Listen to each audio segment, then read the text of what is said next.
Hello, kiddies. Meet the Joker. Hey, how's it going, everybody? This is Joey Galvez here at the MCDC podcast. This week, we got some really cool special guests. We have Bill Beer from the Too Old, Too New podcast, and we're going to have Chris from Chris and Reggie's Cosmic Treadmill. They're going to be talking about Batman 51 with me this week, and we also got Justice League number 4, and on the Marvel side, we got Immortal Hulk number 3, and then we got Tony Stark Iron Man number 2. Stay tuned. We're going to have a whole lot of fun. This week, I was actually going to have my wife on. She got called into work, and she's not going to be on with us three, but she'll probably give me a little special report, and I'll kind of let you guys know what she was talking about with this book, because she loves comic books, right? So we'll just stay tuned and enjoy this episode.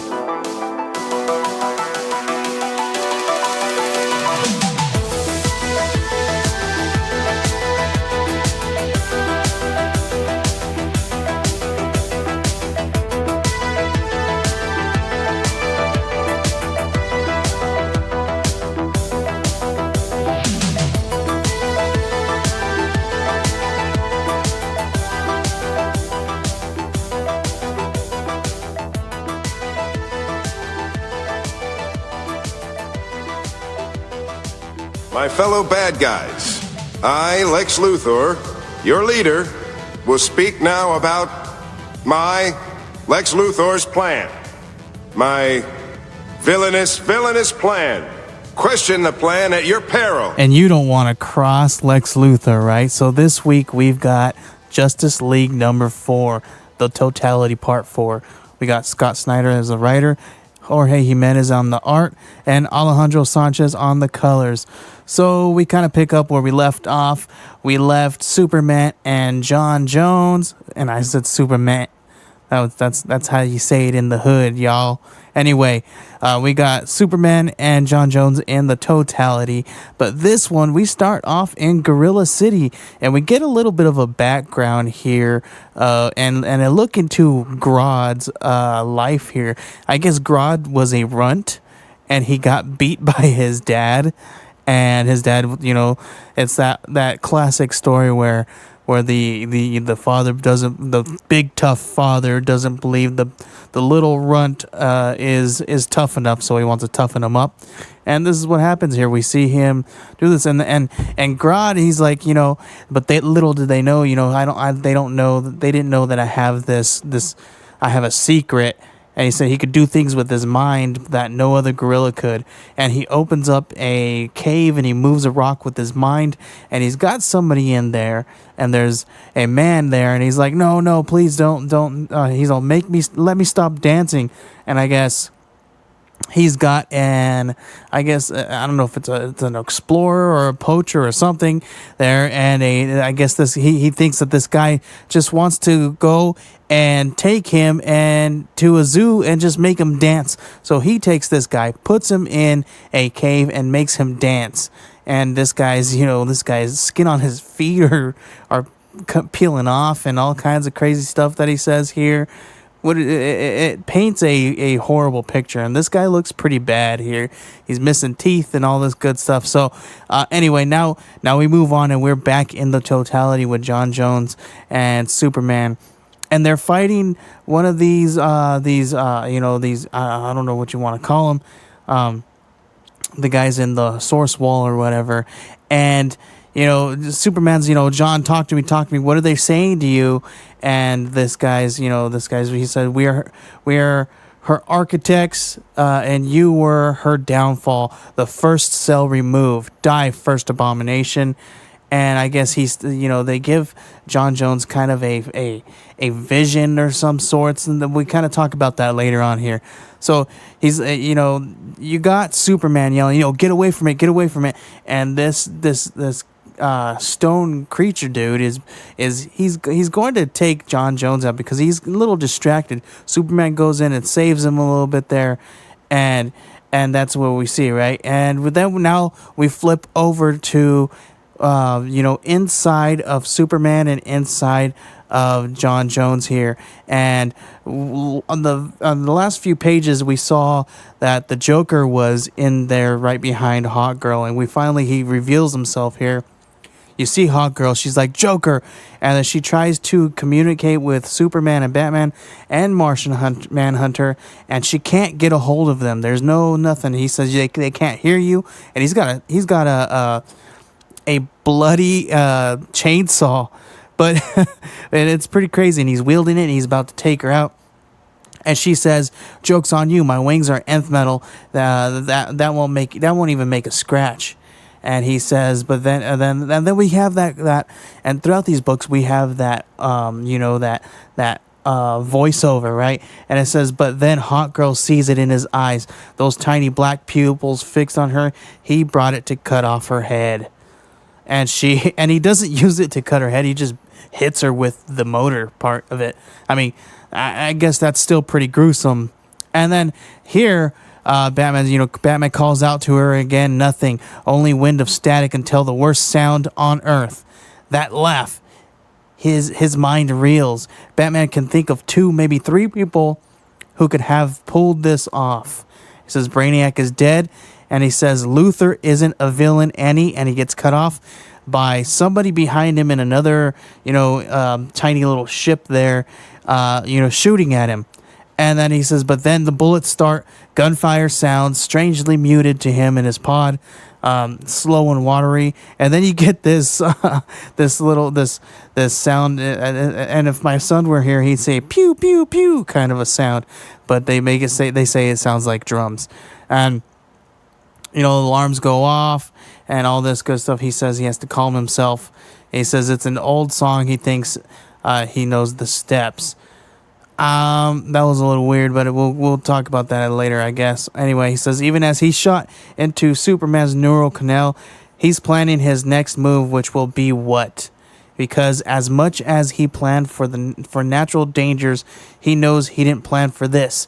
For human evil deep inside with him and Hawkgirl, the pathogens shriek as they approach. Violin strings played with knives, and Batman gets his ship gets broken up, and he gets shot into into the body of Superman here, and some kind of weird creature eats him. That's really weird. I don't know where they were going with this. I still don't know what that is even now as I'm looking at it and reading it. It was just kind of odd to me, but anyway. So now he's been swallowed up by whatever that was inside the body, right? So now we flip back over and we're back on the moon with Green Lantern, John Stewart, and Cyborg. And Sinestro here he's got his constructs. Looks like they're coming out of his body and they're about to, they're about to go on the attack. John Stewart has a construct gun pointed at Sinestro here, and he says he gave the earth to Umbrax, Cyborg. I'm a soldier. So okay, great. Anyway, so now they're shooting at him, and both of them are shooting over at Sinestro. Sinestro doesn't even get phased at all, and he uses his constructs against John Stewart and Cyborg. He blasts one of them, and John Stewart's ring gets broken up, and the invisible spectrum comes out of the ultraviolet, whatever that ring is that John Stewart was using before. It comes right out, and he's transformed again, and so this is what Sinestro says. He says, what's happening to me? John Stewart says, and Sinestro does say, simple, my dear boy. I just infused the last of your cells with ultraviolet energy, making your transformation permanent. Welcome to my core. You'll never be a Green Lantern again. So that's pretty huge. He transformed him. Supposedly, this is supposed to be permanent. We'll see where they're going to go with this. I don't know what's going to happen here with this one. He says he'll never be a Green Lantern again. This part, if you didn't like any of the other story, this part at least is a little bit interesting, and it intrigued me a little bit because I want to know if this really is permanent, and are we going to see him wield the green again? Now we are back in It says the bottom of the Pacific Ocean in the Veracity Point. They're in the base, the Doom, the Legion of Doom's base or whatever, right? And they're fighting these white Martian type looking things, and they still don't know they're what kind of creatures are you? Are you Atlantean? Are you Amazonian, human, Martian? What are you, kind of thing? So you got Aquaman, Flash, and Wonder Woman here, and they're all fighting these things, and and you see somebody show up behind them, and it's Gorilla Grodd, and this visual was kind of funny, guys, to me, because Gorilla Grodd has one of those baby carriers on his chest, and he's got that baby in that thing. I thought it was kind of funny. This actually, you know what I think? I think I'm gonna dress up like this for Halloween. I'm gonna put on a gorilla suit, and I'm gonna carry my 5-month-old baby on my chest, and nobody's probably gonna get it at all, but you guys out there will probably, hopefully, right? Anyway. So this is funny. We find out who this baby is, and it is, It's what's his name, Turtle, or that the guy who can use the still force. But what's weird here is that they don't. What kind of powers does he have? Because this baby has powers, and I guess Gorilla Grodd is using the powers, and he's a conduit for this powers, because he's using some kind of weird powers against this part of the Justice League. Very weird. And he kind of plays with their minds a little bit, right? Because he brings in Black Manta and Cheetah, which is both Aquaman's and Wonder Woman's arch nemesis, I guess. And he kind of plays with their minds, and he said they start to fight Black Manta and Cheetah, but actually, in all actuality, they're not really fighting those villains, because they are actually fighting themselves, because Gorilla Grodd, puts it into their mind that that's what they're doing here. Flash is trying to run towards Gorilla Grodd. This entire time, he can't do it because the still force is stopping him somehow. This baby, I don't know, it's so weird. Baby turtle. And so they're just fighting each other, and Gorilla Grodd says, they're just going to fight themselves to the death. And this is what it is. So now he sends the real Black Manta and the real Cheetah off to finish up what they started. He says that they're gonna go. They got another mission, and the Flash is already he's been trying to run towards them this entire time, but he can't get there. It was very weird. And now we are back with Superman and John Jones, and these brothers, these stone brothers in the source wall, are transforming. It looks like whatever they're doing there is transforming John Jones. Very weird. It says, stop, brothers. Do you feel it? That energy, the first force. And John Jones says, what's happening? And his arms look crazy, like a monster with they're super big, and it's pretty weird. Superman's like, it's like they feel something from beyond the totality. Now these guys on the source wall, they say the still force, it is almost fully, and then you look over at the next panel there, and you got Lex Luthor here, and he's looking at that doorknob. He's just got that doorknob in his hand, and he says unlocked. And then John Jones says, Kal-El, what are you doing? And then he says, well, they're distracted. Come on, let's go. He says, now talk to me. What the heck did you see in there? He says, Superman, it was all a lie. It had to be. He said, what'd they show you? And he kind of goes into detail of what he was doing when he was gone. He says, I'm sorry, Kal-El, while I was away these past years, I was on a mission to discover what really happened with the destruction of my home planet Mars. We were a collective mind, so there was always one of us tasked with being the respiratory of all memory, the history of Mars itself. It was a secret position hidden away off planet. We call this one chosen one.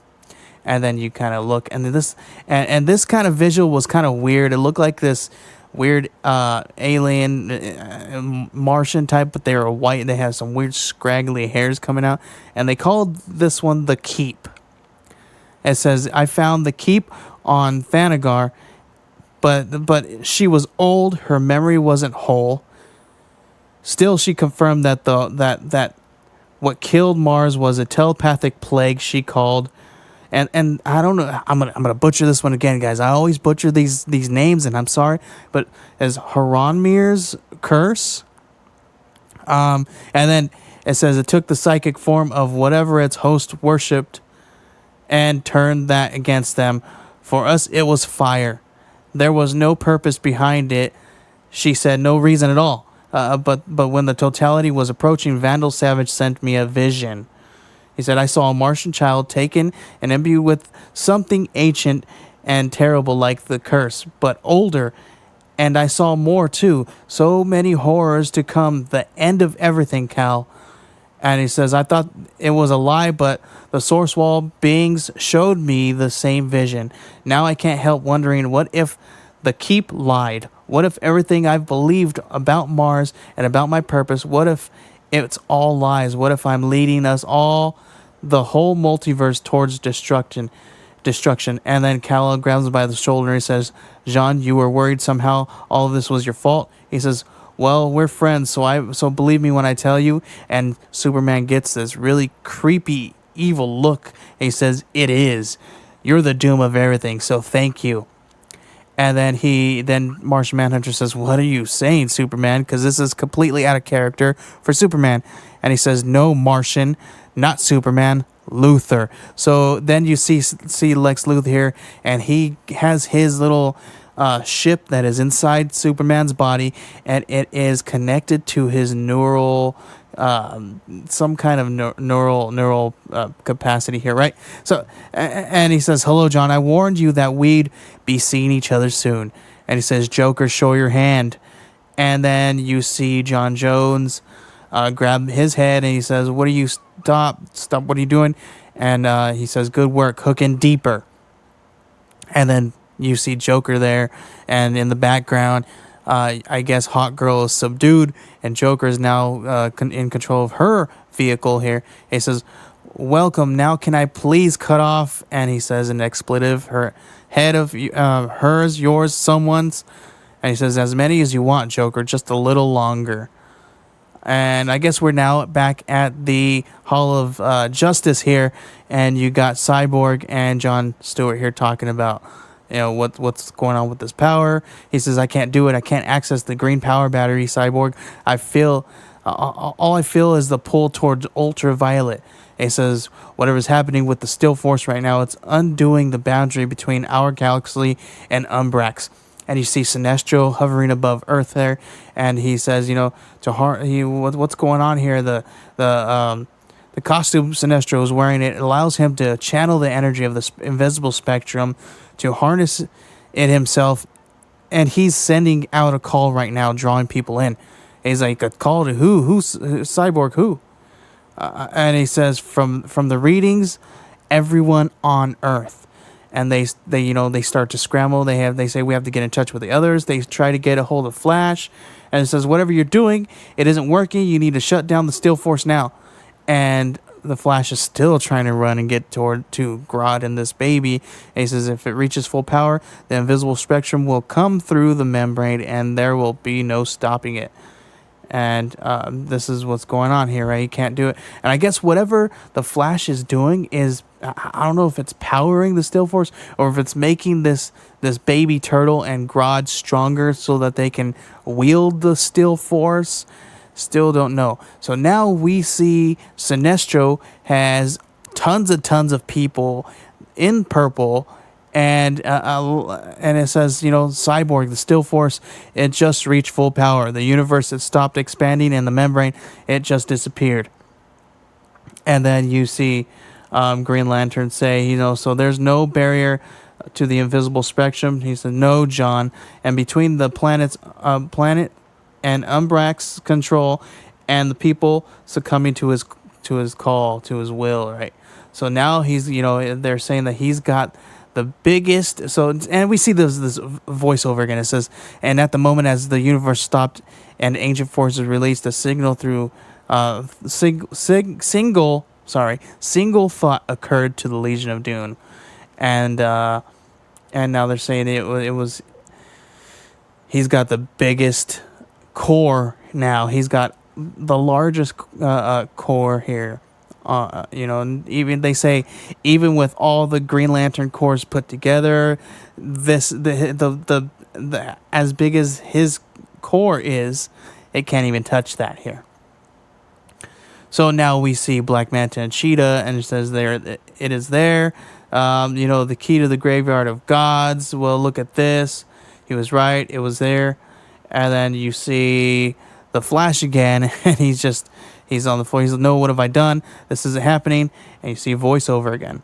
And it says, but it was happening, and the thought came to Grodd too, and to the cosmic baby on his chest so much as it could. The thought that Luthor was right. And in that moment, Grodd saw that on that day, so long ago, back when he was young, in that cave with the explorer, when he had realized that all life was powered by dark motives. He had not seen the whole picture because it wasn't just life. No, the universe itself had a dark soul. Now we see Lex Luthor here. He says he should have thought bigger, but no matter, because he saw now. And he's holding that, he's looking at that doorknob. It's illuminating and it's humming. And he says, look at it. Hello, beautiful. And then it says the totality, the multiverse itself was right in front of them. They needed only to reach out and grab it and squeeze. And now you see Martian Manhunter and Superman walking towards this sphere type structure. And it says, next, the doom takes hold. But Superman and Martian Manhunter, they have this evil look, and they've been taken over by the Joker and Lex Luthor, and they're being controlled. And now what's going on? What's happening inside this totality? Let's find out in the next book. But what really is going on here? So as this, if I'm looking at this book in a whole, it was up and down for me. The artwork was okay. I do kind of like the whole look of Superman looking creepy here. I don't think I've ever seen anything like that, but that's really cool. I wish there was so many stories going on at once. So I guess because of that, the pacing felt like it was going pretty well. But still, they're not really giving us anything. I'm still wondering what's going on, and this is number 4. What is really going on? I want to know. I want some answers here by the next book. What is this totality? What's happening inside? And why is it transforming people or messing with their minds, or what the heck's going on here? That's what I want to know. So if I was going to give this a rating, just because I still don't know anything, I'm going to give it a 6. If I had some answers, I'd probably jump up to a 7 or 8. But right now it's a 6, and that's where I'm going to stay at with this one. Stay tuned for our next book. It's going to be Batman number 51. I'm going to have Bill, Beer, and Chris on, and we're going to talk about that fun book. Stay tuned and check that one out.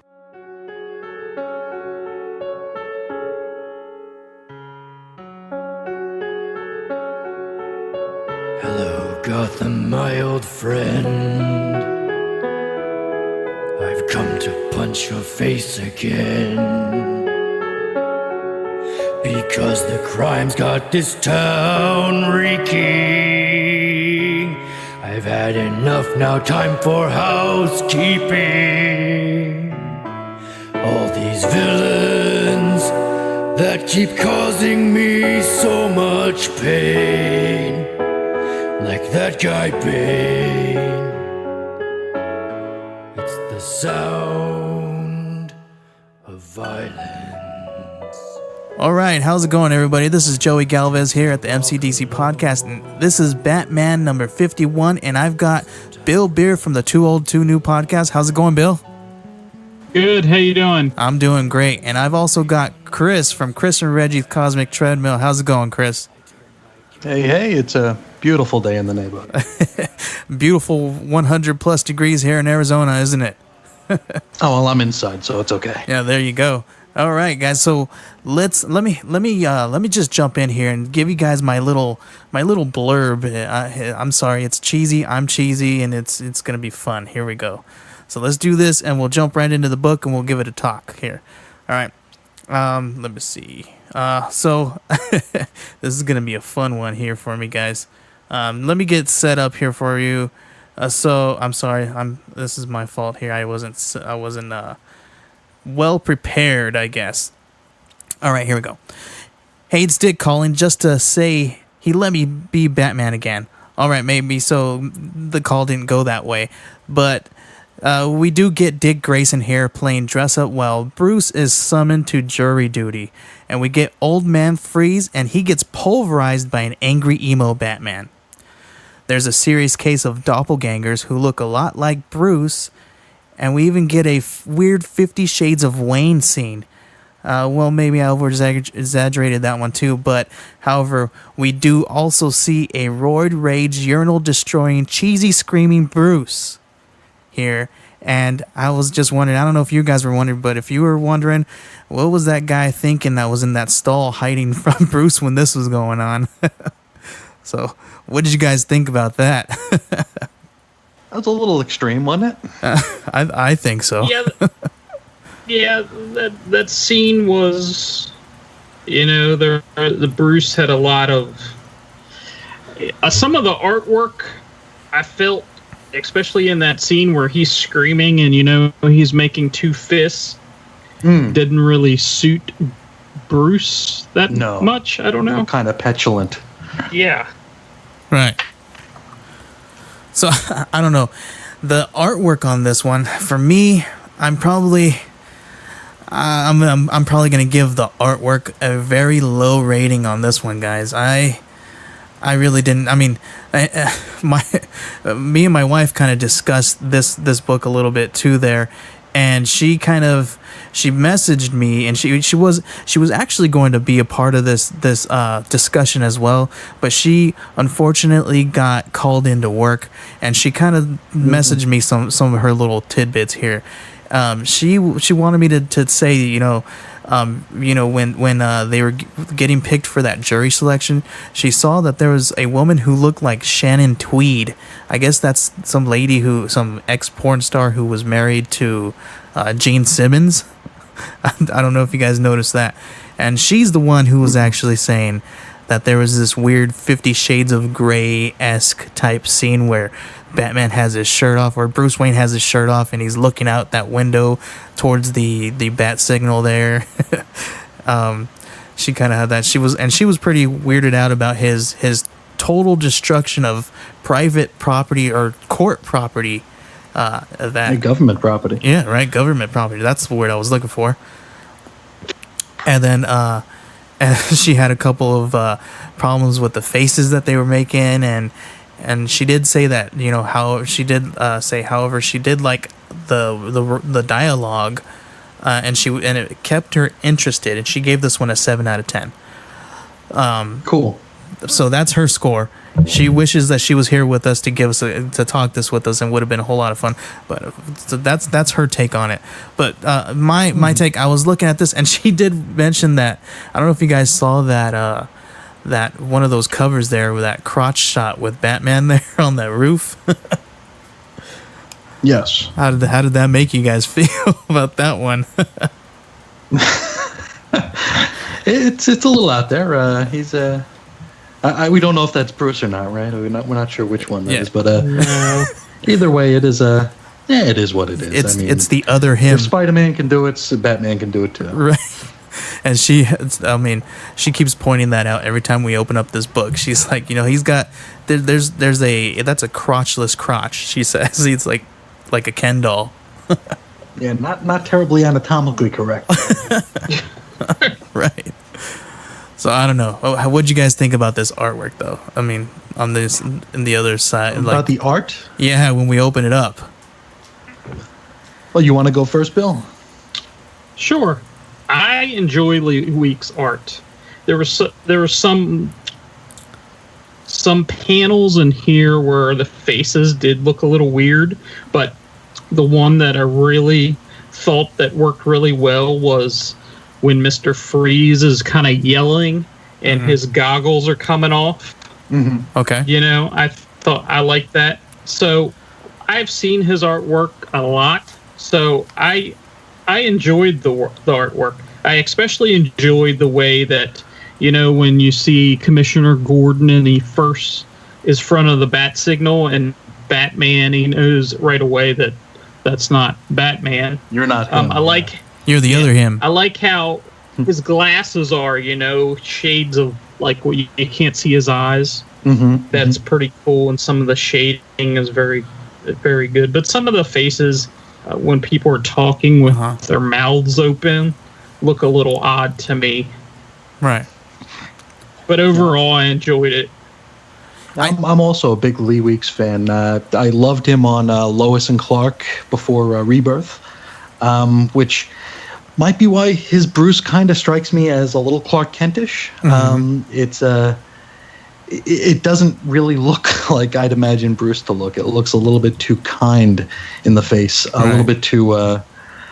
He's weary, but kind, and we talked about brooding this. enough. Not brooding enough, not confident enough. But again, he might not be confident at this point, and that might be perfectly adequate for what's going on. But we talked about this off the air, where the faces, they look a little similar. We've got Harvey Bullock here, who kind of looks like a chubbier Bruce Wayne, and then we have this bearded lawyer who looks kind of like a bearded Bruce Wayne. Right. I didn't know if this was like a time progression, because we have Bruce in the hotel, and then all of a sudden Bullock is on the stand. It's like, did he gain weight? Was he eating? And then we have him, with the beard. I'm like, oh, is this trial been going on for a month now? Right. I just didn't. If you don't read the words, that is, of course. But I do love Lee Weeks' art. It looks like he tapped a little bit into Greg Capullo here, especially when the people are talking. I see a lot of Capullo-esque lines in the faces.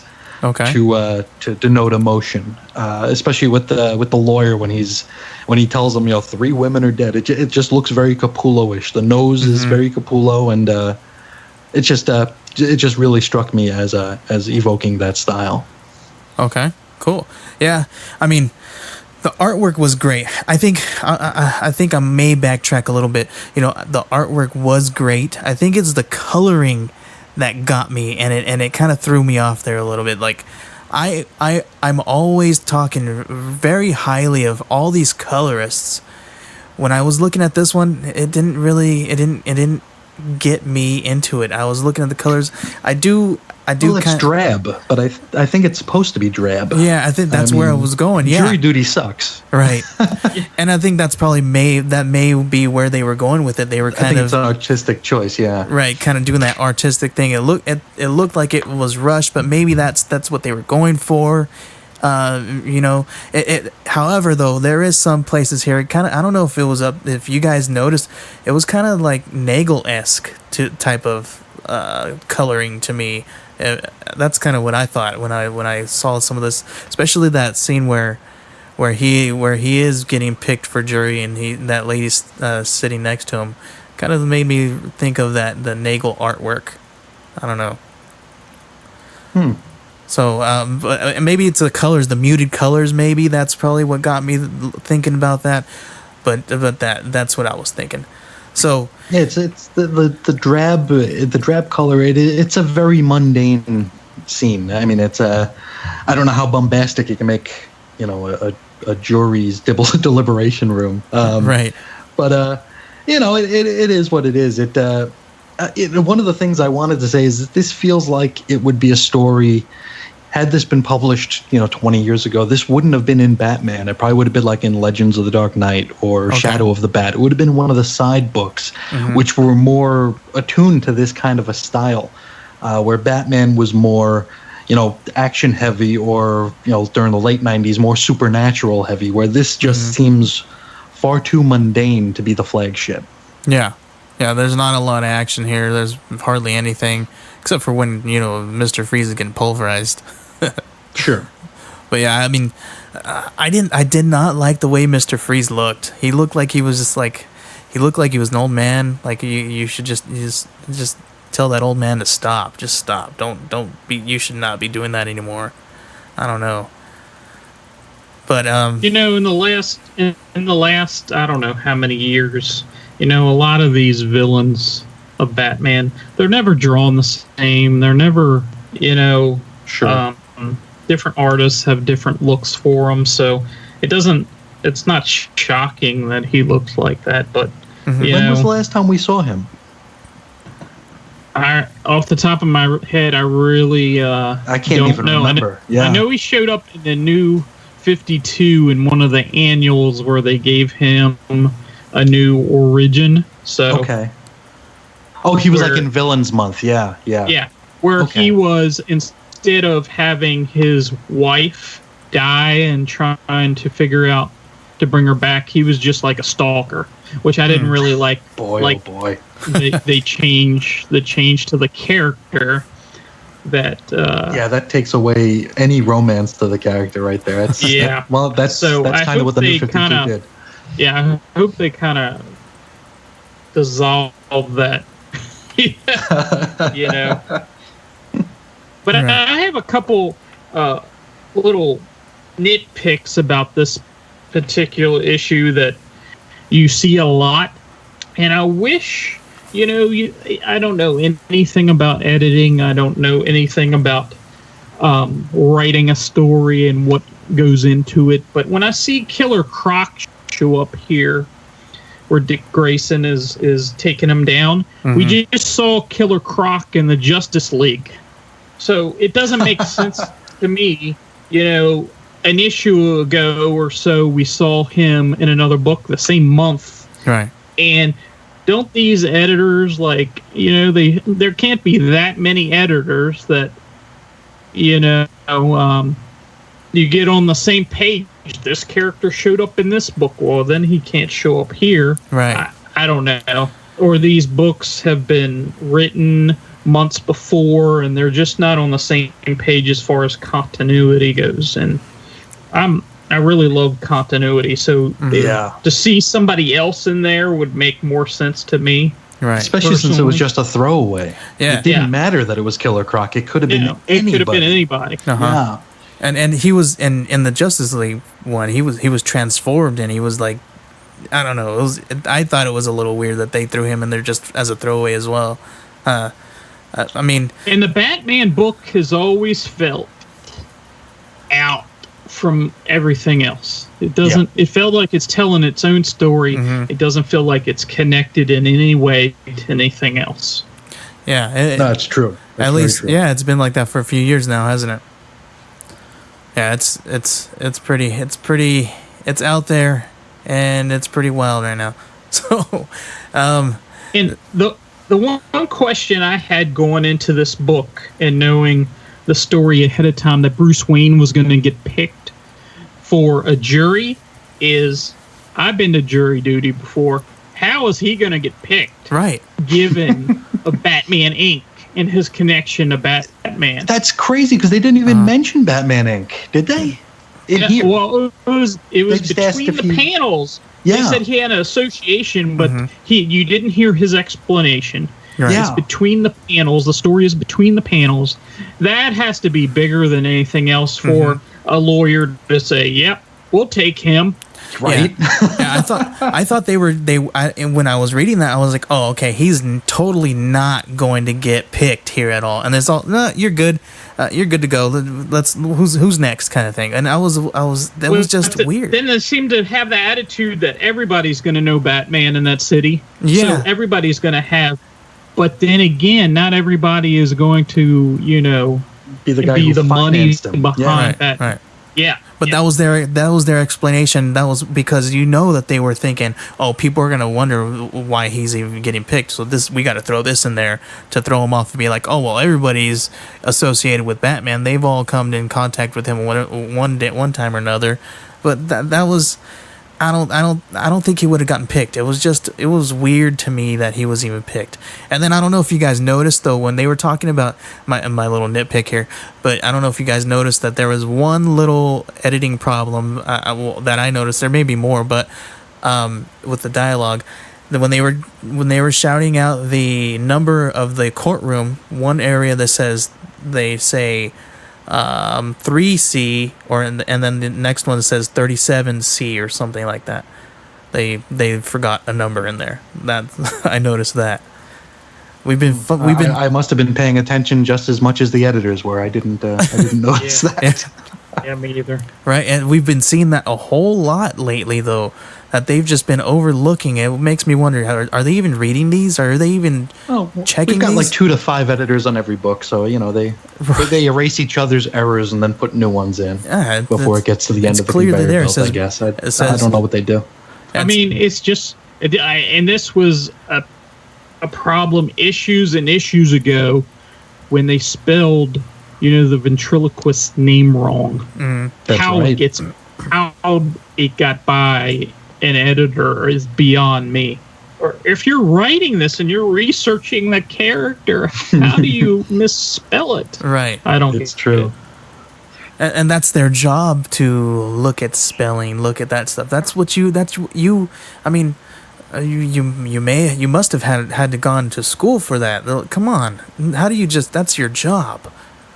I don't know. Yeah, you'd hope they'd passed English 101, but right. Maybe not. It's just, it just takes just a little bit of extra thought, guys, or you're going to get some fanboys like us talking about it on a podcast.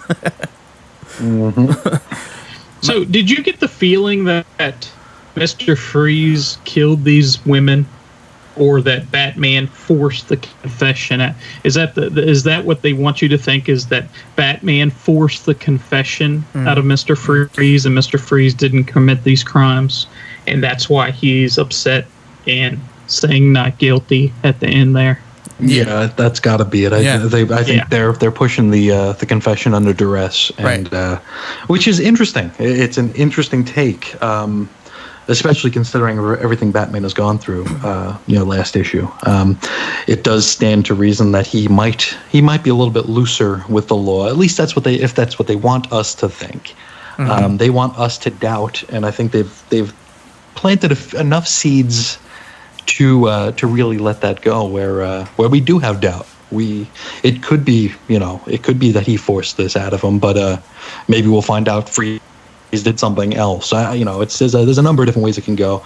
I still think Freeze did it, but because Occam's razor, the easiest way it'll be that. But yeah, I do like the concept being introduced here. It's novel. It's interesting. It's that he's doubting himself, I think. Yeah, right. I think that Freeze did it, but he's at least doubting himself that, hey, wait, maybe I did force this. Yeah, maybe I got a little too rough. Yeah. When I was reading this, I played into what they wanted the reader to play into, because I was reading it, and I did kind of get that feel. I was like, okay, cool. I do like that idea, that concept of this is what they want us to feel. And if I was going to just rate this book just on that alone, I'd probably give it a high rating. But I'm not going to rate it just on that alone. At least not today. But no, I did. I played into their plot. They're pulling the reader into the plot line and how this is going to play out. I did get that idea from that, so I did like that aspect of it. That was pretty cool. But it was the whole feel of the whole thing. I don't understand why you got Commissioner Gordon here letting Batman pull out his scalpel and do an autopsy there. Like, what the heck are you thinking? When I read that, I was like, this is so weird. I don't think, at least my idea of Commissioner Gordon wouldn't even, he'd be like, all right, that's pushing it too far. I'm letting you kind of run around and help me out, do this kind of stuff, but you performing autopsies is a little too far for me, at least in my head. I could see Gordon doing that. Yeah, that didn't bother me at all. That didn't seem out of place. I don't know. Maybe. I mean, we've seen Batman do a tracheotomy on an infant before. I think an autopsy's okay. Or there was a Green Arrow issue, maybe about 10 years ago, where I think Green Arrow had died or something, or somebody has died, and Batman is holding a chainsaw. It's when he was getting married to Black Canary. Black Canary. Yeah. Oh man. Yeah, and he was doing some kind of. He had a chainsaw on one panel, so. So I guess he's done crazier things. I guess I don't know. For me, it was just a little weird. I think it was pushing it a little too far for me. No, and I think that planted pretty good seeds for Gordon, because he does show in that one panel where he is performing the autopsy that he trusts him, and but unfortunately trust doesn't fly on the in the witness stand where he's trying to explain. And it's, well, yes or no. Is he authorized to do this? Like, well, no, he's not. But it's like, no, just yes or no. It's it really paints a conflicted picture of Gordon, and it might, we have Batman questioning himself as to whether or not he let himself get out of control. Now we have these seeds planted in Gordon's head where it's like, am I letting this guy get away with everything? It's I might be reading too far into it, but. I can see Gordon being like, wow, if I let this get out of hand, am I trusting this guy too much? And I appreciated that. And the characterization on Gordon in those panels was the best that I've seen him as of late in this book. Yep.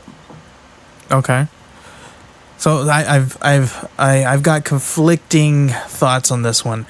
Number one, I don't know if somebody who was promoted to commissioner, this guy, gone up the ladder, right?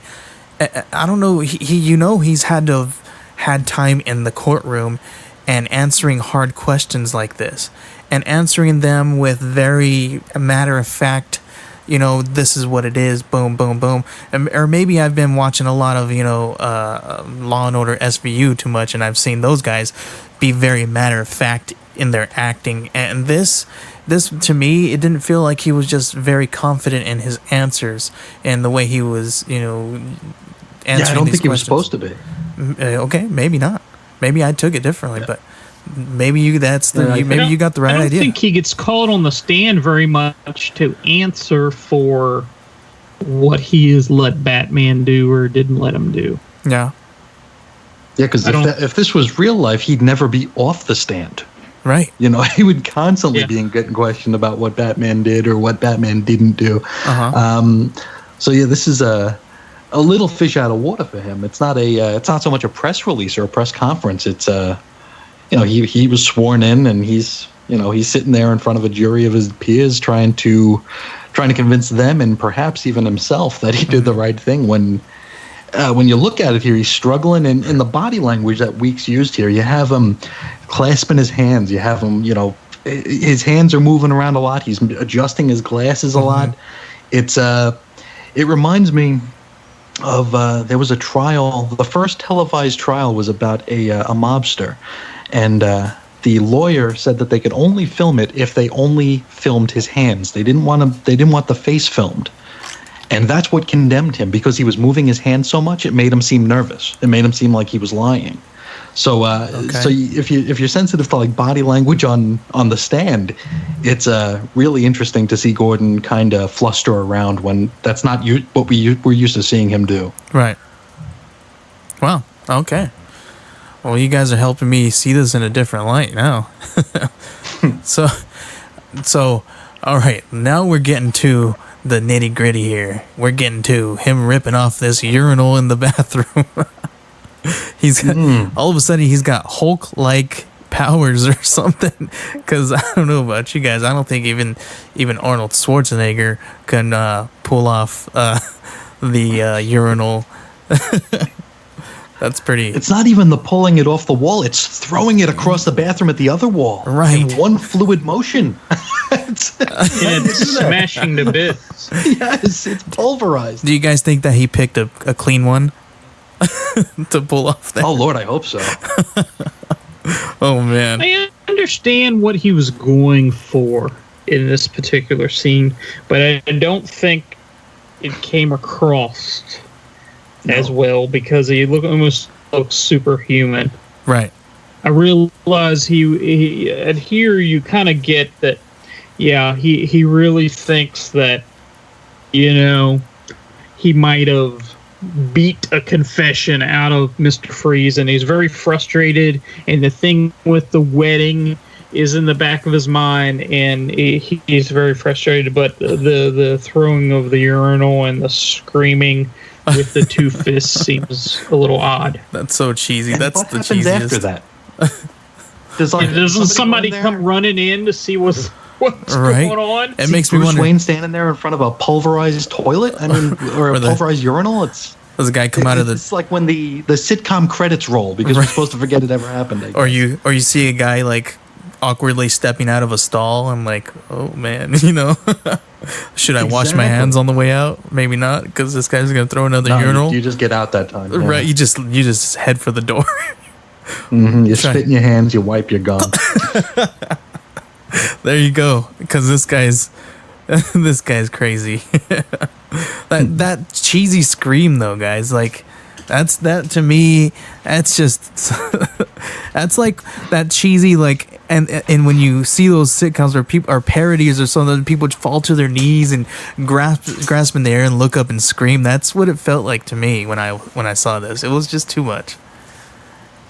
And then we move on and we see the chubby Bruce Wayne. I mean Bullock here. Yeah. That one was too much here. But in these next couple of panels, though, you see a batarang in the side of Mr. Freeze's head, dude. Is he alive? Is he dying? Like, this is crazy. And then later on, you see just a little Band-Aid over it. Like, really? There's a Band-Aid where... and then... But what my thing is, with that Band-Aid, did they have to take his little fishbowl off his head and put that Band-Aid on? I thought that was funny. I got something here for you guys. Check this out. I don't know if you hope you guys can hear this. How about this? How about this I will little? turn Gotham into an icy graveyard. Then I will pull Batman's heart from his body and feel it freeze in my hands. That's what I feel Mr. Freeze is thinking in this moment. So he will pull Batman's heart. Anyway, so this is where we notice we see a little bit of here where we see Batman hanging him over the edge of a building here, and he's just he's confessing, yeah, I did. He's like, I did whatever I could. He was going to kill me. Batman was going to kill me. I had to confess. I didn't do that. He didn't care about me even doing it, kind of thing. But in this moment, I don't know why. I hate Mr. Freeze's face in this, guys. But this is where it made me feel like that moment where they convinced me with that, okay, that maybe he didn't do it. And me looking at Batman's face, he looks like right before we see him hanging him over the side of the building, he's like got this, maybe this is the only time we see him being brooding, but he's got this face where he's like, yeah, you did it. You did. And then he changes his face and he's rubbing his mouth and he's like, you can clearly see he's changing his mind as he's listening to this, and he's sitting back wondering, okay, maybe I did push it a little too far and force that confession. So I saw that and I was reading this and I was convinced. I think I was kind of doing the same thing that Bruce was doing in this moment. Mm-hmm. And then I don't know. It threw me off here at the end here. I don't know. It kind of frustrated me and threw me off at the same time because I was like, okay, well, is he going to? And obviously you did see this from a mile away. You saw what was going on. As soon as you seen those wheels turning in Bruce's head, I don't know if you guys saw it, but I saw it a mile away that he was going to raise his hand. Oh, it was telegraphed for sure. Yeah. He was definitely not going to make it unanimous. But I thought it was kind of comical too, because I was like, are you just doing this because you're bored? You don't want to go out at night and be Batman or something, and you're just like, I gotta go mess with people's lives. Like, I don't get it. But that's where we're left off to be continued. We're gonna see what happens in the next issue there. So, I don't know. Overall, what was your feeling on this one, Chris? This wasn't the story I wanted. Right. After reading 50, I was looking forward to something completely different. I looked. We were talking earlier about the scores on the roundup, where it's very polarized. You have very, very low. You have very, very high. Right. And I've said this before. I think we're a little too close to the creative process.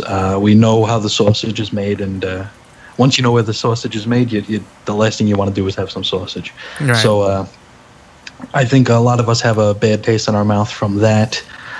And we know that this is basically part one of a 50-part story, right? I mean, this is going to 100. Mm-hmm. This particular scene in the court thing won't go until 100, but we're planting seeds now that won't be paid off for a couple of years. Mm-hmm.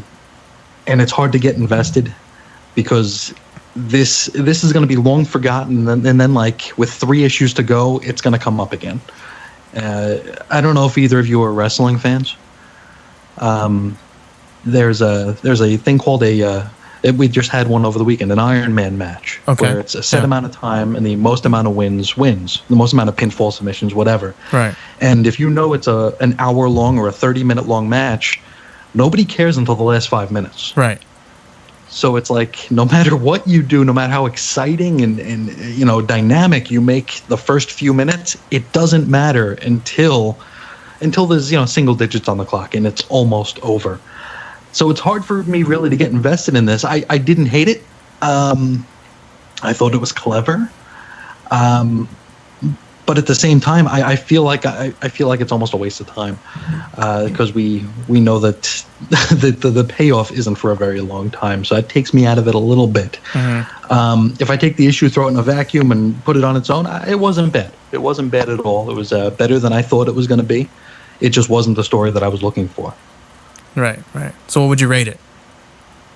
I would probably go with a 6.5. Okay. All right, Bill. What's your initial thoughts on this one?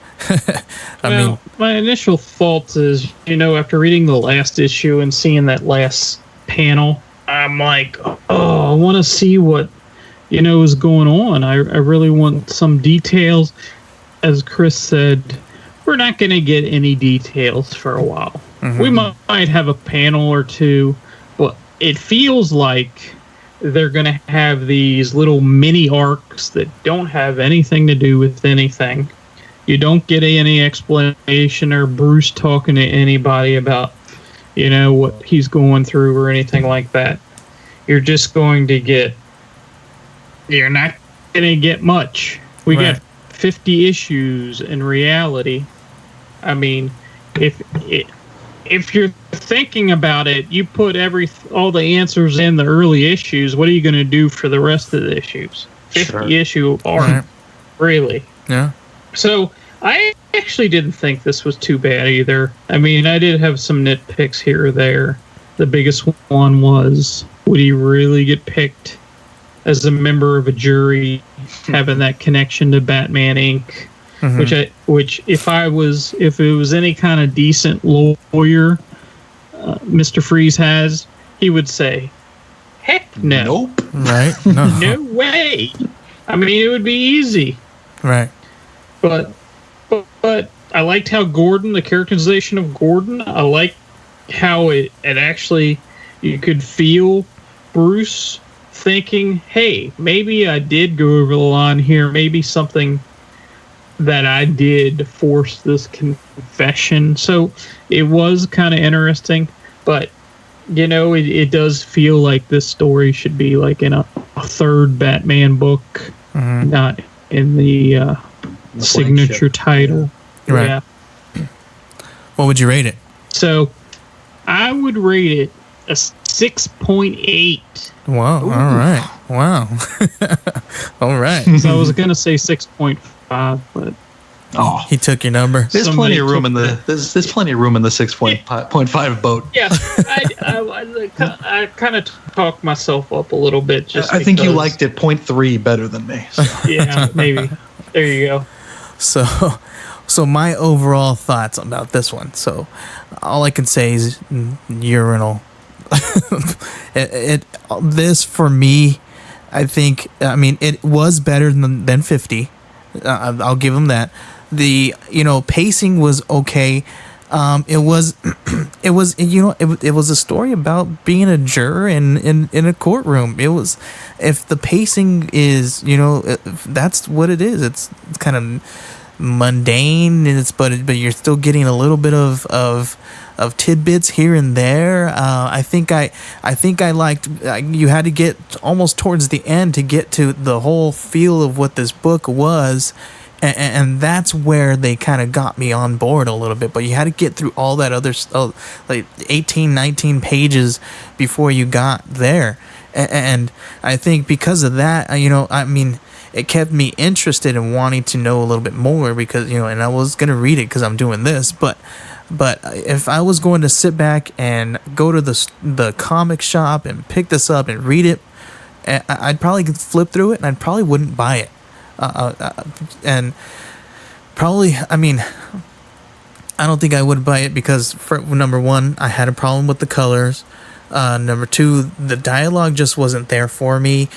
And number three, the overall it wasn't exactly what I wanted. I think I wanted maybe, Batman sitting on a gargoyle writing dark poetry. That's I think that's where I would have wanted to see something this next book go, but they didn't give me that, right? I think earlier today, you and I, Chris, were talking. I told you, we got this emo Batman. You were like, you told me, well, what was it you said? He said, this is a emo Batman who listens to Papa Roach and not Dashboard Confessional.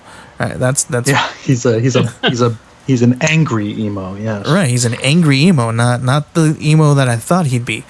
So maybe that's kind of where it got me, because I went into this expecting something different, and it didn't give me what I wanted.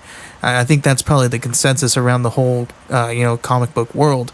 Unless you're looking for all those 20, 30 people on Comic Book Roundup, but but anyway, if I was going to give this a rating, I think I'm going to give it, drumroll, a 6. There we go. We're all in company here. So or maybe I should give it a 5.5 because I don't want to have 3 6s here. That's a little. That's dicey. Yeah, I don't want to interrupt, but thinking about that urinal scene, we've had a lot of funny scenes that get the funny haha on the websites. And I feel like if anybody but King wrote that urinal scene, it would be on one of those funny haha sites. Right. I think it would be up there with Roy Harper holding the cat. Oh, man. Thinking it's his daughter. I think it would be up there with that because it is just such an asinine scene. Right. But I think our man has a little bit of a cult of personality around him, so it will not show up on one of those funny haha sites. It's right. And the more I think about it, the more it kind of irks me because it is a ridiculous scene that doesn't take into consideration what happens 1 second later. Mm-hmm. And that kind of pulls me out just even thinking about it. But it doesn't affect my score any because it's it's just something that happened. Yeah. Yeah, I mean, I did like the artwork. I just didn't like the colors, So, I mean, I was torn through by that. And I think now talking to you guys and listening about a little bit more in depth about this stuff, I was gonna give it a 5, but it jumped me up 1 full point, and because we delved deeper into it a little bit, and it kind of jumped me up a little bit. So but overall, I agree with you guys. This does not feel like it is in continuity. It doesn't feel like it is a part of this. It should be like Bill said, part of like another Batman book or something, or I think you even said it, of another era. But that's what this is. Here it is. We got tons and tons of mixed feelings around the comic book world, the podcasting world, and you're right. There's no medium for this. Everybody gives it a really high rating, or everybody gives it a really low rating. I think we're probably the only ones that are probably in that medium rating here, guys. So we're making comic book history with this one, I guess, or maybe not. That's a fact. But yeah, so that's it. I don't know. You guys have any more to say about it? I think that's all I've got. Nah, I don't have anything else to say about this book. Yeah, let's move on. See what's coming up next, man. All right. Well, again, as always, I appreciate you guys coming on and helping me out with this book. And we'll do it again next time. Chris, you got anything to plug? I have a couple of things to plug, actually. You got a big one, huh? Actually, two big ones. All right. Two circle digit number things here. Just yesterday on my blog, Chris is on Infinite Earths, I had my 900th daily blog post where I discussed, for better or worse, Team Titans #1. That was the Titans from the future, including the second Terra and all them. It was a very 90s story, but a lot better than I thought it was going to be. That was a lot of fun to do. And then this weekend, we have the 100th episode of the Cosmic Treadmill. And we did a big DC event for 50, and we're doing a big Marvel event for 100. So hope you all check that out. Awesome. That's awesome. Congratulations. Yeah, Thank you. congrats. That's awesome. Thank you. How long have you been doing those? The show blog, and the blog, yeah. The show has been, the blog has been since January 30th, 2016. So as of this recording, 901 days ago. Wow. The podcast, we've been doing the Cosmic Treadmill since I think July of 2016. Cool. We started with the Weird Comics History, which I think I believe we started that in April of 2016, but that one is a lot more research heavy and a lot more period piecey, so those are harder to really grab together. The Cosmic Treadmill has become the flagship show of our little network of programs. That's cool. So that's kind of this month is kind of a nice little anniversary for you then, huh? It's a biggie. That's cool. All right, Bill, what do you got to plug? Well, our next episode of Too Old, Too New is coming out August 1st, and we threw in some different books. We got a little Batman. I actually talked about Clue that came out from IDW, and Shadow Pact that came out about 10 years ago or so. And then Seth actually talked about a book that I know nothing about. Based on a Cartoon Network cartoon called Rick and Morty. So I have no idea about that one either. I read that. I was not really excited about it. It sounds fantastic. Yeah, I mean, there's a whole lot of people out there who love that show, but I'm not one of them. Or the books, or whatever it is that's out there. I knew nothing about it. Yeah. Same here. Well, that's awesome. But the Batman book is actually Batman 234, and it has Batman on a boat, like tied up to a sinking boat, and you see Two-Face's face in the background. So that was a cool. Only 25 cents back then. So. Nice.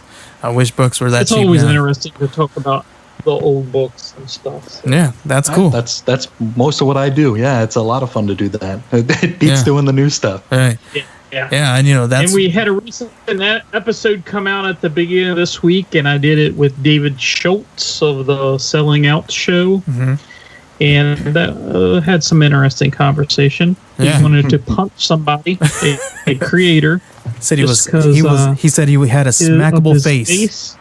Yep. Yes. That Mark Waid has a smackable face. Yep. me and Dave have had talks about smackable faces in DMs. We do that quite often, actually. And I know funny. Mark Waid is one of his favorite targets. Yeah. I actually listened to both you guys' shows today, both you guys' new shows today, and that was actually it was fun because I was up. I mean, I don't know if you guys know, but by trade, I am a contract painter, so I have time sometimes to just throw some stuff into my ears and throw on some shows or some music or whatever. So I had a couple hours where I listened to both of your guys' shows from beginning to end. It was a whole lot of fun. It helped me. It definitely helped me feel like a little bit better about being on the top of a roof painting some parapets up there. So it was a good time today. So, and it was because of your guys' shows. That's what awesome. If it wasn't for both of your guys' new episodes, I think I probably would have had a miserable day. But yeah. All right, dude, I appreciate you guys coming on. Thank you for so much for doing this. You guys are always amazing.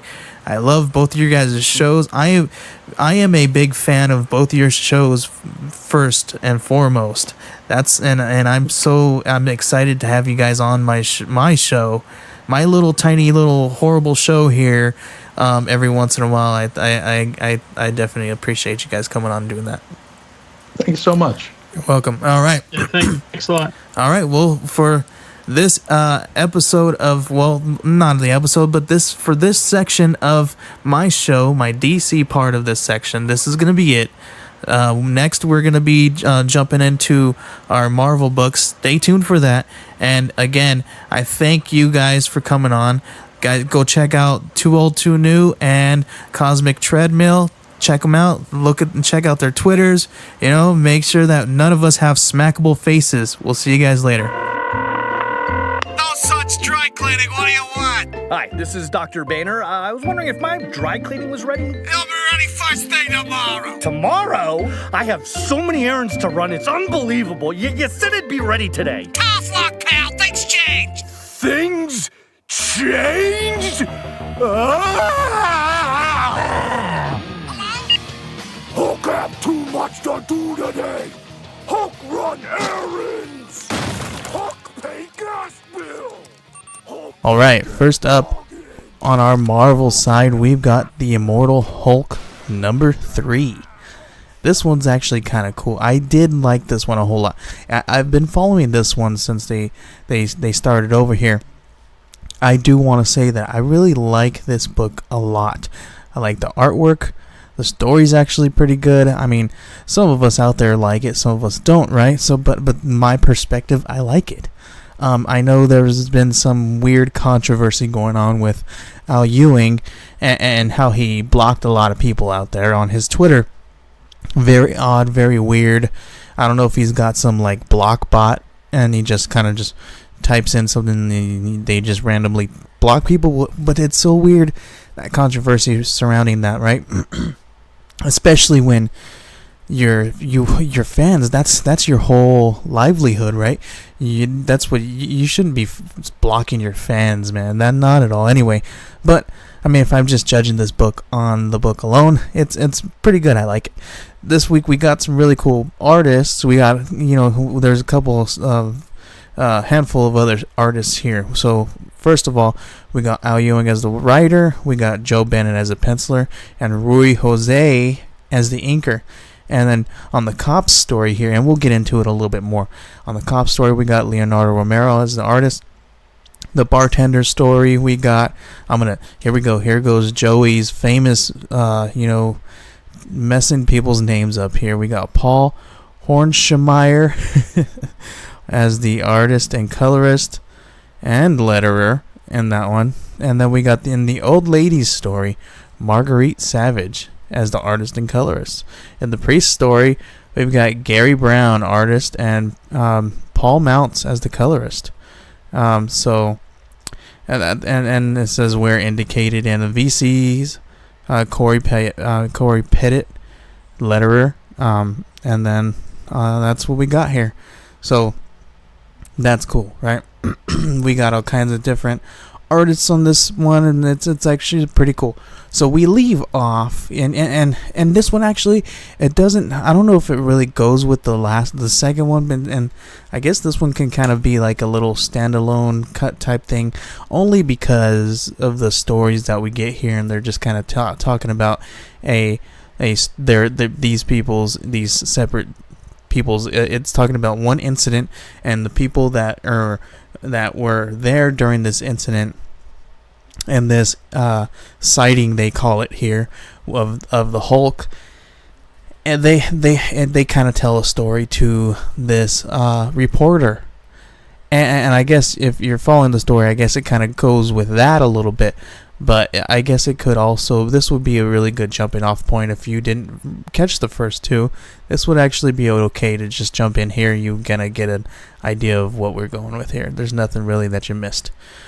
So we start off here with a reporter from the Arizona Herald. I don't know if that's just like if that's supposed to be an Arizona newspaper, but let me tell you guys, I live in Arizona. I've been here for about 17, 18 years. I have never heard of the Arizona Herald. We do have the Arizona Republic. So I don't know. I don't know if that's because they can't use that name, so they use Arizona Herald, but just letting you guys know. So we see this reporter from the Arizona Herald, and her name is Jackie McGee, and it looks like she's kind of talking to somebody who is an eyewitness, and there's 4 different places that she's talking to people here, in somebody's living room, 2 people's living room looks like, and then in another one she's like maybe in a restaurant talking to someone, and then in the police station. We flip the page here, and we see who she's talking to. First she talks to the cop here, and this is probably my favorite artwork here on the cop's story, because it kind of reminiscent of like the old school type of 4-color comic book days. That's kind of what it reminds me of. It's very awesome. I love that. It's pretty awesome to me. That's my favorite type here. So he kind of tells his story from his perspective, and when people kind of talk about their perspective, right, they embellish it a little bit. So you see his face is like super, like his jawline is very pronounced, and he's just this heroic cop, all right. And he's they're talking about this kid. They call him Hot Shot, and he literally shoots bullets or rays from his fingers. So that's kind of what's going on here, right? He talks about how he goes to arrest him, but he can't because this kid, zaps him with his fingers, and they're in a church here on I forget what avenue it is. They kind of talk about it. I'll bring it up here in a little bit when I see. Oh, Mercer Avenue. There you go. Sorry, my bad. I should really write some notes down. My bad, guys. Anyway, so he kind of gets the kid kind of zaps the cop, gets his gun, drops his gun, and he kind of gets hurt on his hand. The cop. Now we flip the page and we're talking to the bartender here, and this one was kind of cool too. It was kind of like a to me, it almost looked like King of the Hill type, or like Beavis and Butthead type of artwork. Kind of cool as well. The one thing that I did like is they have the word bubbles, right? But then they have his voice over and him telling the story to the reporter, and they kind of cover up the dialogue that the interaction that this man who walks in, and you're supposed to believe that this is Bruce Banner. And he's in tattered clothing. He said his clothes were ripped. It didn't look like it fit him, and this kind of stuff. He looked like a serial killer. And he was like, yeah, he's probably gonna go and shoot up. He's going to. And then he says, but the only thing that caught his eye was when the report on the live TV came on, and it was happening something on Mercer Avenue. So he turned, grabs a knife off of the table from people who were eating, and then runs out the door. Now here we flip over to the next page, and we get the old lady story. Excuse me. And the old lady, she definitely, everybody's perspective, they see it in their own way. And this lady, she kind of sees this in her own mind as she said he was so handsome, he looked a whole lot like James Dean. So it was like a James Dean movie type of stuff. It's very, he's like 50s inspired, and he's got this big pompadour and this jacket and skinny jeans and boots, and it's like really, really reminiscent of that. And he's like, and it's just like this love story to her, and she was really, it was just really dramatic when you got to this point. And he kind of has this interaction between this kid, and this kid's kind of green. He's got this green skin, and he's having this interaction with the priest. He goes into the church on Mercer Avenue and talks to the priest, and he's pleading with the priest, you gotta help me, my girlfriend, she's got the devil inside of her, and I just need your help. And this lady's just going on and on about how he looked like James Dean. He was just so handsome, this guy, and he just needed help. And she said, and he says, nobody understands love, kind of thing. Now we go to the priest's story here, and this artwork is kind of cool too, because it's kind of dark and gritty, and his perspective was definitely that. He says that this kid came up and he seen that he was shooting rays out of his fingers, and now those fingers are real close to his face because this kid grabs him up and pulls him in close and says, you're not listening. You're the one below got into her, and he's just talking about this. There's something inside of her, something like the devil. It's underneath. It's underneath everything. It's below everything. And then he's like, this kid was definitely insane. And then this kid kind of, his eyes kind of glow, and he kind of like, why won't you listen to me when he gets mad, kind of thing. And then who jumps in here in this next page here? It is the Hulk breaking right through the stained glass window of the church. And, the priest says, I knew that God was going to send something, but this was not sent by God. And he's talking about the Hulk here. Now we're back to the old lady's perspective here, and the Hulk definitely looks like he's like just some big dumb brooding type of monster, and he's drooling from the mouth, and he's not even saying words, and he's just kind of grunting. And this kid that is glowing, and he's got stuff coming out of his hands, rays, and she says it was horrible. He's such a handsome young man, and he's all alone against that. And so that monster, she says. So now you see the Hulk grab at the kid's hands, and he cracks him and breaks his hands because he believes that if he does that, that's going to stop this kid from using his powers, shooting rays from his fingers. Now we're back to the police officer's perspective, and we're back to the 4-color here. And then he says, and when this police officer talks about the Hulk, he paints him in this hero light because he's all, some monster, old J. Jaws, come on, old lady. He says he's a founding member of the Avengers. He's been in movies. He's a hero, rough around the edges maybe, but no monster kind of a thing. So he's talking about, he recognized that this was the Hulk.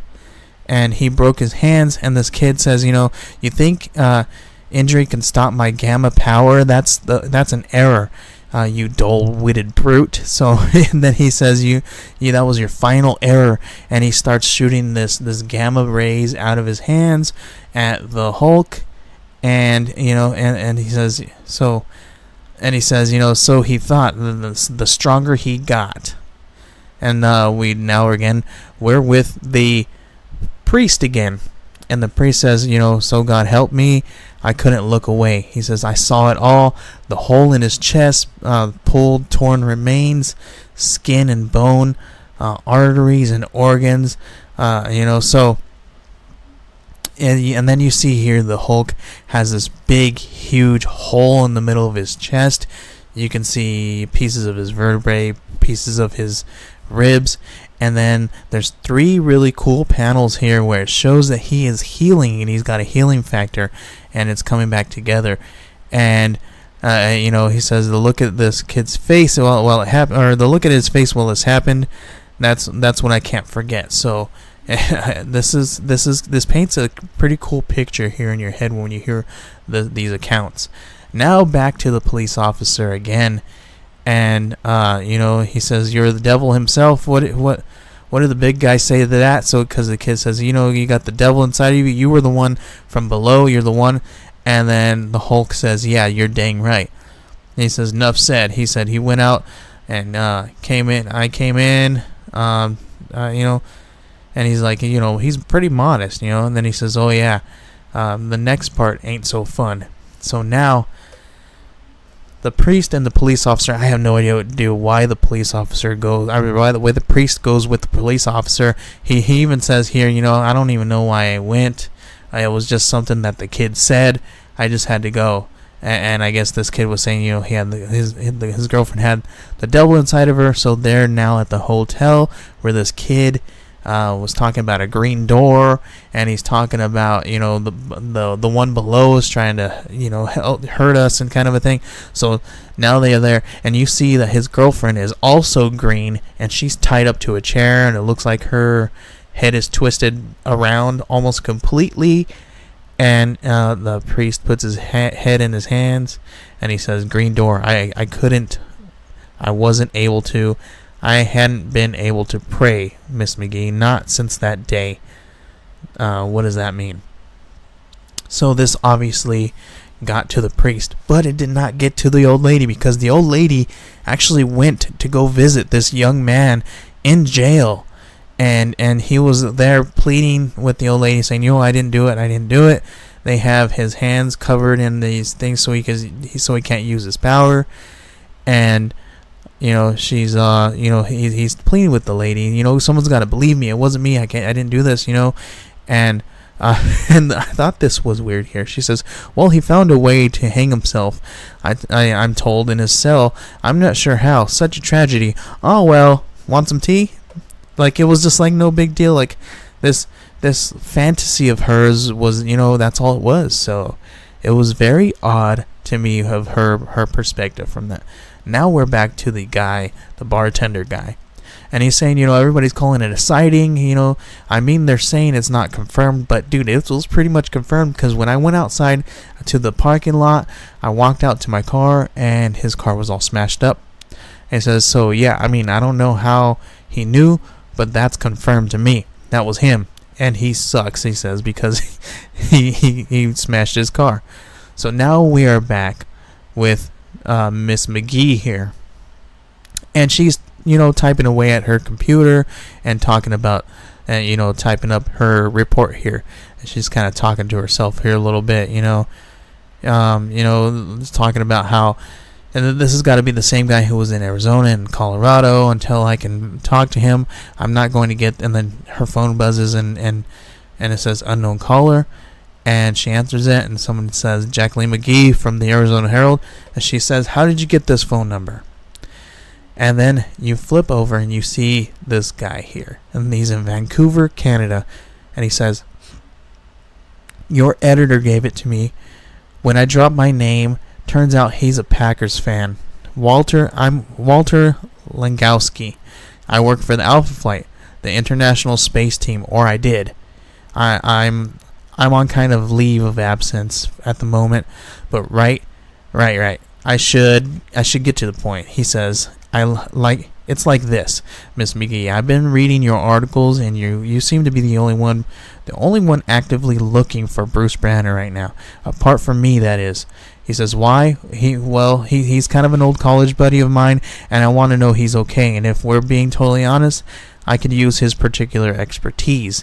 Then we flip to the very last page here. He says, "Right, exactly. There's something I want him to look at." And he's looking out the window, and it almost looks like there's a beast looking in, but I'm sure it's just kind of like a reflection of some sort. So that's kind of what we see here. And we're going to see in the next one here what happens in the next book. So I really like this issue. All in all, the art was awesome. I did love that we had all those artists. There was maybe a couple of them that I didn't like. I wasn't too fond of the old ladies and the bartenders artwork, but I really loved the cops artwork. But all together, they were all pretty good. It was good, pretty awesome. I liked it a whole lot. The dialogue wasn't too horrible here. I know some people have problems with Al Ewing's dialogue, and there's a couple guys that I could think of that are like, yeah, this is not my Hulk book.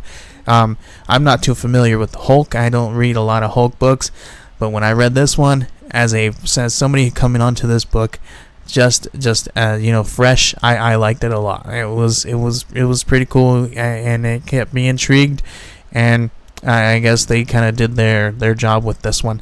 If I'm going to give it a rating, I'm probably going to give it a 7 out of 10. Artwork was awesome. The storyline kept me intrigued. I do like where they're going with this.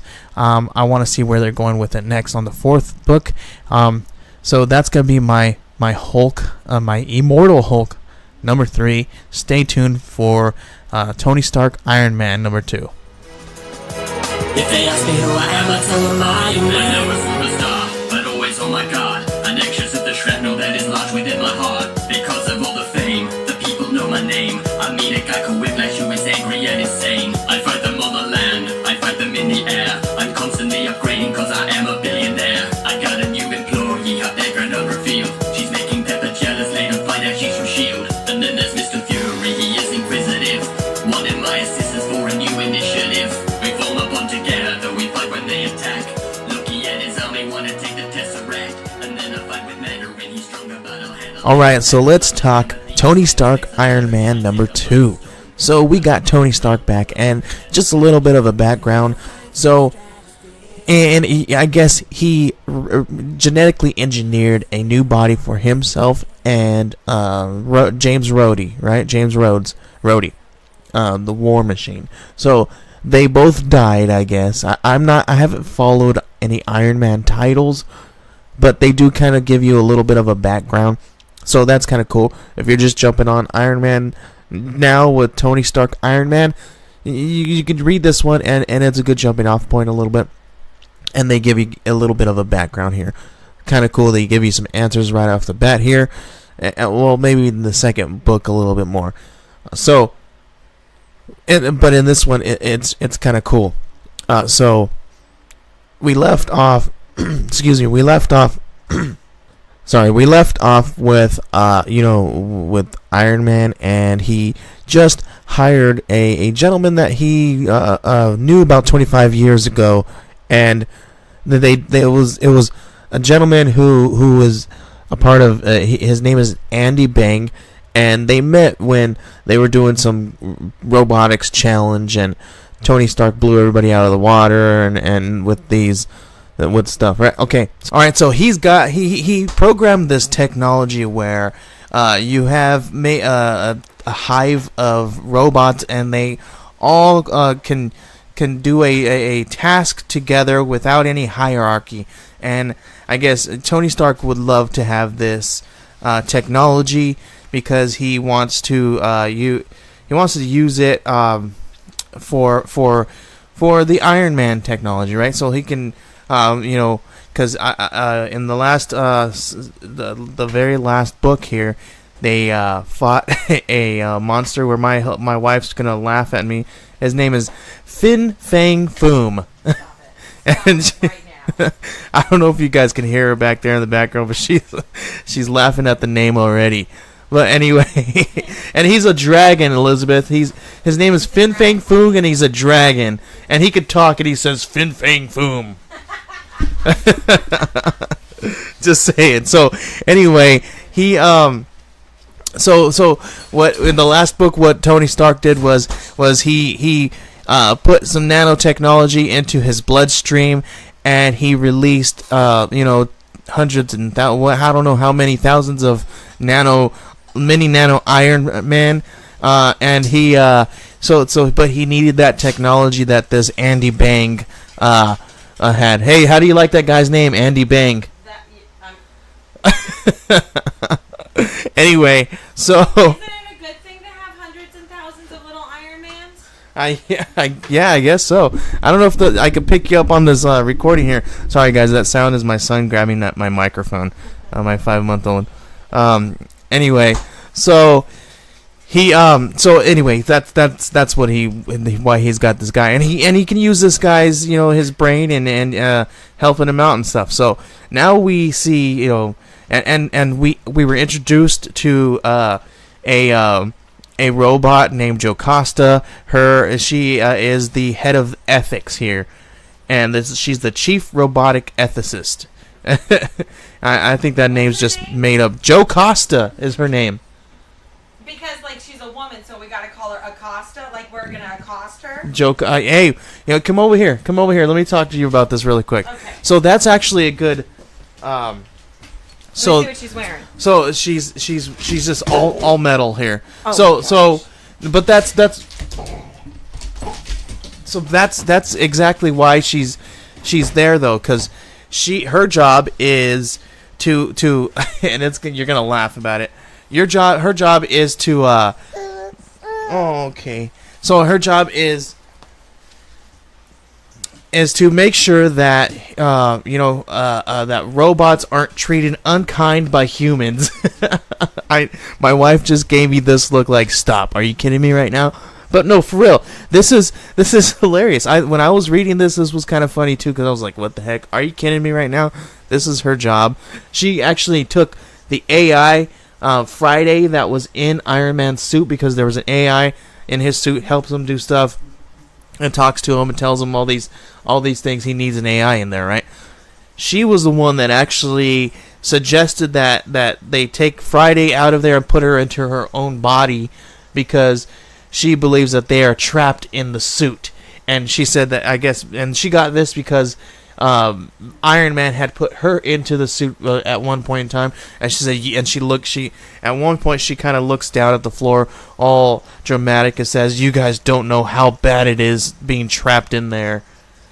So that's why. So is she gonna be like a polysexual or a pansexual? Like, no, are we gonna have like some weird like? No, she only likes robots. Oh, okay, all right. So she's not a robot racist, right? Or prejudiced or whatever. Prejudice. They say that. Now, does she not believe in clothes or bras?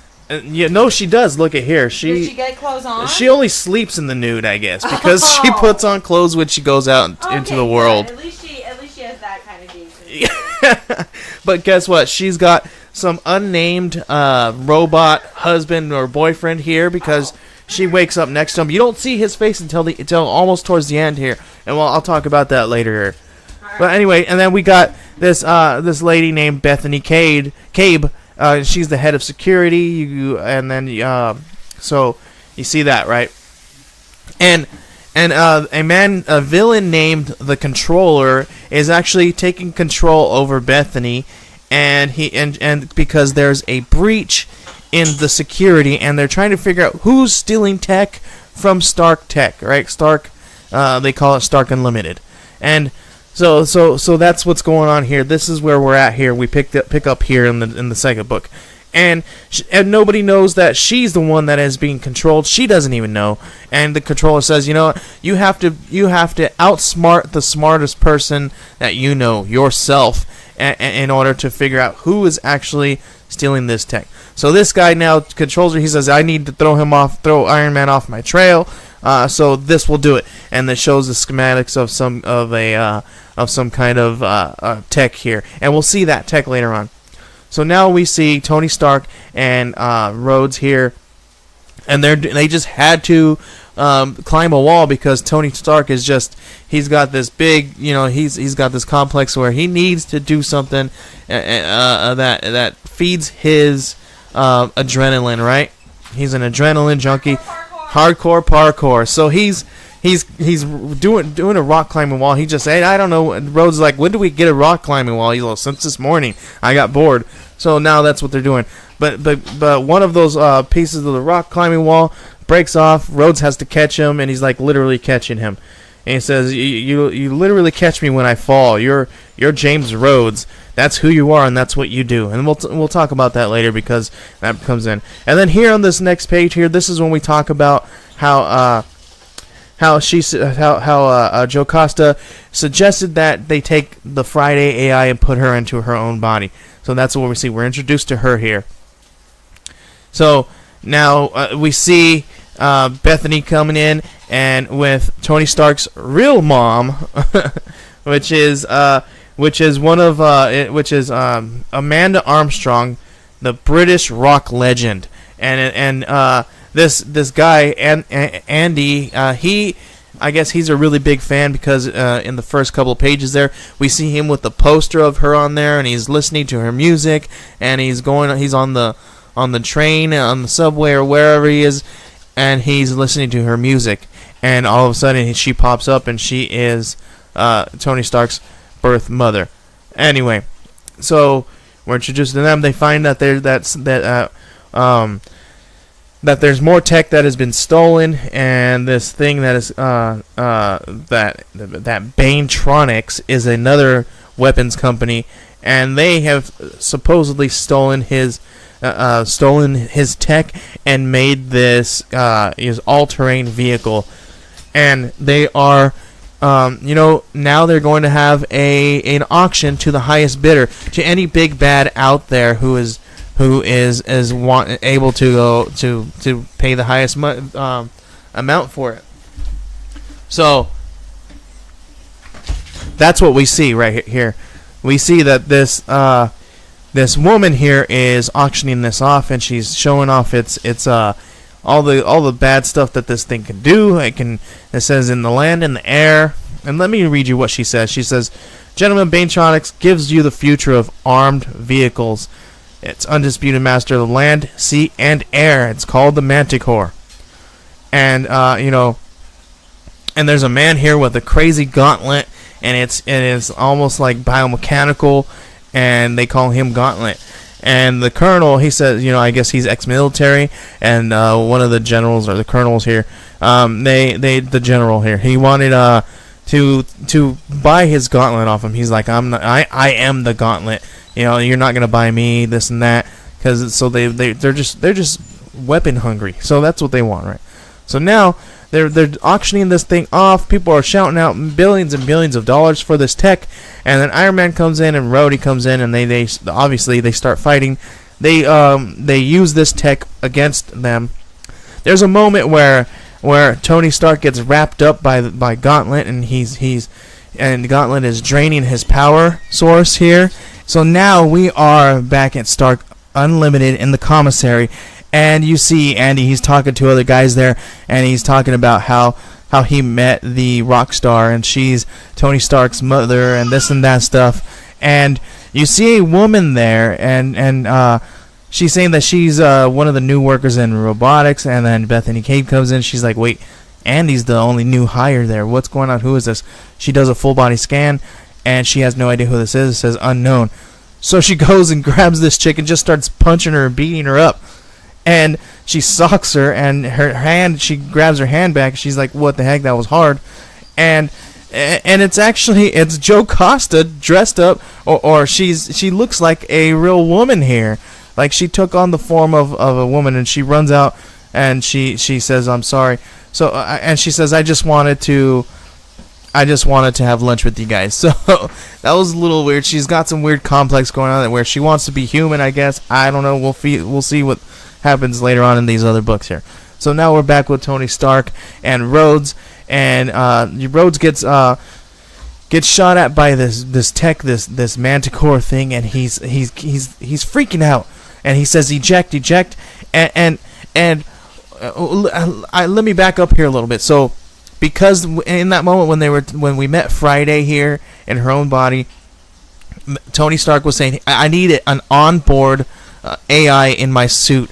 And that's when we found out, Joe Costa doesn't really want an AI trapped into there, so they're finding a way to kind of go around that. It's kind of, he said, it's kind of like, a conference call, and that's basically what it is. It's not trapped in my suit. It's just, it's here, and it's just like a conference call. That's basically what it is. Anyway, so and they call it Motherboard, and Motherboard here, she says, he says eject, and she says complying, but James, your suit is fully operational and functioning. Why do you want to be ejected?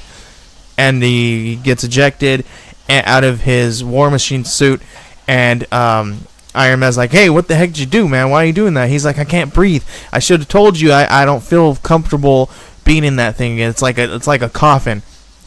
And so anyway, so Tony Stark says to Motherboard to take over control of the Manticore, and it does, and it ejects the pilot in there, and now this thing is going haywire without a pilot.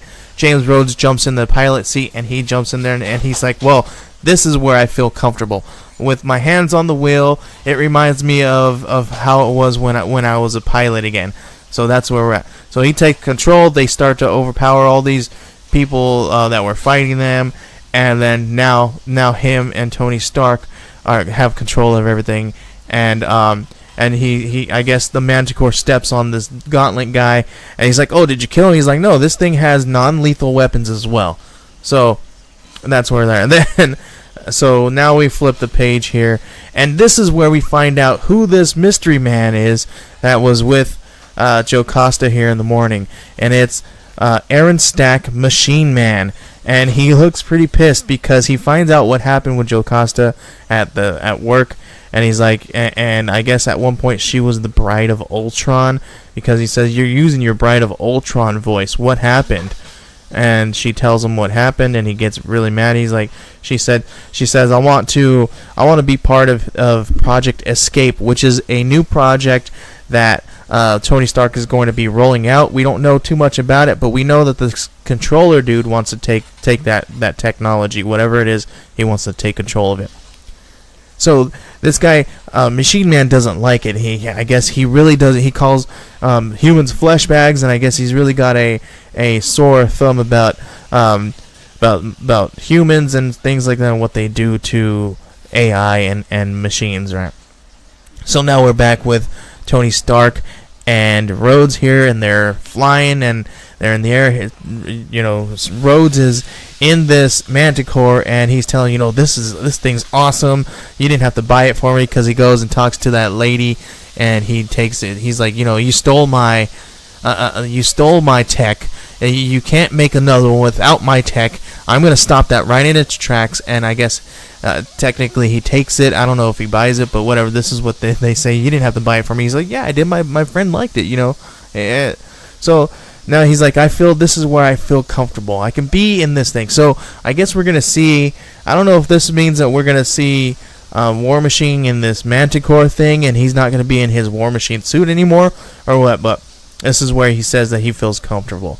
And he says, even though that you made us new bodies and stuff like this, Tony Stark's like, but I think, he says, I think, Rhodey, I came back wrong. So there's something going on with Tony Stark he's not comfortable with, and he believes that his regenerated body is not complete, or I don't know what's going on, because it says to be continued, and this is where we're left off here. I do like the artwork on this one. They did really good. It's actually, this book actually kept me intrigued, and we got the writer Dan Slott. He's always really good. The dialogue's on point, I believe. And we got artist Valerio, and I was telling my wife about this guy's name, Elizabeth. Come here real quick. I want you to pronounce this guy's name for me. Is this the Metropolitan? No. Come here. Thing all over again? Yeah, maybe it's the Metropolis all over again. Yeah. Please, will you tell me this guy's name right here? Say it. Come on, Valerio. What's his last name? But I'm not going to start repenting after I say this. Okay, Valerio Shitty. But it's not shitty. It's shitty. Shitty? No, it's Valerio Shitty. That's what it is. And anyway, we got the colorist Edgar Delgado on this one, and they all do a really good job here. They're a really good team here, and I do enjoy this book. The artwork was awesome. We have to tip our hat to the Shitty. and Dan Slott was awesome here. So if I was going to give this one a rating, I'm going to give it a 7 out of 10. It was really good, kept me intrigued, kept me interested. Both of these books, but this one especially, I am definitely looking forward to reading number 3 and finding out what exactly is wrong with Tony Stark. So that's going to be my Iron Man book this week. All right, this is going to be the show for this week. I appreciate you guys listening. I appreciate Bill and Chris coming on. Check out their shows, Too Old, Too New, and Chris and Reggie's Cosmic Treadmill. Check those out, and I appreciate it. Thank you guys for listening. And this week, I'm going to be probably doing a little show of its own, because we got some really cool pop culture news, some comic book pop culture news coming out, because we got San Diego Comic-Con going on this weekend. I'm going to probably do just a little San Diego Comic-Con special about all the news that's been coming out. I'm probably going to wait till after everything's come out, so that I have everything out there for you guys. So stay tuned for that. I'll let you guys know. I'll update you on that, and stay tuned. Thanks again. This is Joey Galvez at the MCDC Comic Book Podcast, and we'll see you guys next time.